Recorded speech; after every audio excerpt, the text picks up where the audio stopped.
ముందు కాలంలో పెద్దవారు అనేవారు కదా, బెల్లమున్న చోట ఈగలు ముసురుతాయి అనేసి.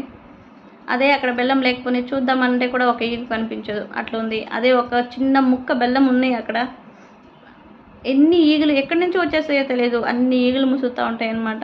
తోలితే కూడా పోవు, అట్లుండదు మనుషుల స్వభావం కూడా. ఇప్పుడు ఎవరి దగ్గర డబ్బు ఉంటే వాళ్ళ చుట్టూ తిరగడం, వాళ్ళని గొప్పగా మాట్లాడడం, వాళ్ళ ముందు ఇంకా వాళ్ళకంటే మించిన వాళ్ళు లేరు అన్నట్టు మాట్లాడుతుంటారు. వాడే నాకు దేవుడు అన్నట్టు మాట్లాడుతుంటారు. అదే వాడు టైం బాగలేకో లేదా వాడు బ్యాడ్ లెక్కో డబ్బు లేకపోతే వాడికంటే నీచుడు ఇంకెవడు లేదన్నట్ట మన చుట్టూ తిరిగిన వాళ్ళే మనతో అలా మాట్లాడుతూ ఉంటారనమాట మన గురించి. అందుకే ఎవడికి ఎవడో అవడు, పేరెంట్స్ కాదు కదా, రిలేటివ్స్ కాదు, కూడా పుట్టిన వాళ్ళు ఎవడికి ఎవడో అవడు. నీదేంటో నువ్వేంటో నీకు చూసుకో. ఎప్పుడైనా గుర్తుపెట్టుకోండి, అది బ్యాచిలర్స్ అయినా ఫ్యామిలీ మెంబర్స్ అయినా, నీకంటూ ఒక లైఫ్ ఉంటుంది. డబ్బు అనేది సేవింగ్లో పెట్టుకోండి. మీకంటూ నా వల్ల కదా నాది అని చెప్పేసి